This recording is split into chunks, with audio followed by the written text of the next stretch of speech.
Sophie est une jeune diplômée du niveau collégial. Une fois ses études terminées, elle se trouve un emploi dans un magasin de vêtements. Elle gagne 11,25 $ l'heure. Mais éventuellement, on réduit ses heures et elle passe de temps plein à temps partiel.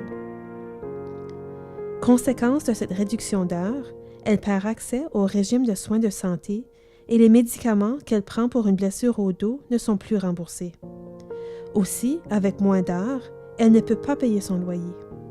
Sophie n'a d'autre choix que de se trouver un autre emploi à temps partiel pour joindre les deux bouts.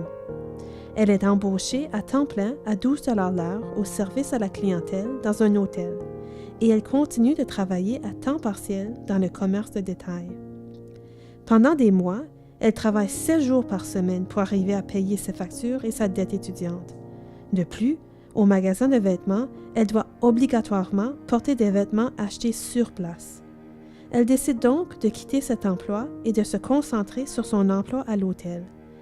Après une période de probation, elle aura droit aux congés de maladie payés, aux avantages sociaux et les jours fériés seront payés à temps et demi. Le travail à l'hôtel se fait également selon un horaire prévisible.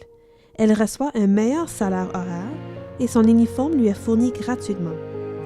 Mais malgré toutes ces améliorations, Sophie rencontre encore des difficultés à joindre les deux bouts. Comme jeune travailleuse, elle a très peu d'argent, s'il en reste à la fin du mois, pour toute activité de loisirs ou pour se procurer des articles personnels dont elle aurait besoin. Elle préfère se priver de nourriture plutôt que d'aller à la banque alimentaire et elle apprécie bien les membres de sa famille qui lui viennent parfois en aide. Elle vit d'une paie à l'autre et n'a pas de fonds d'urgence. Comment la situation de Sophie changerait-elle avec 15 $ de l'heure et de l'indexation?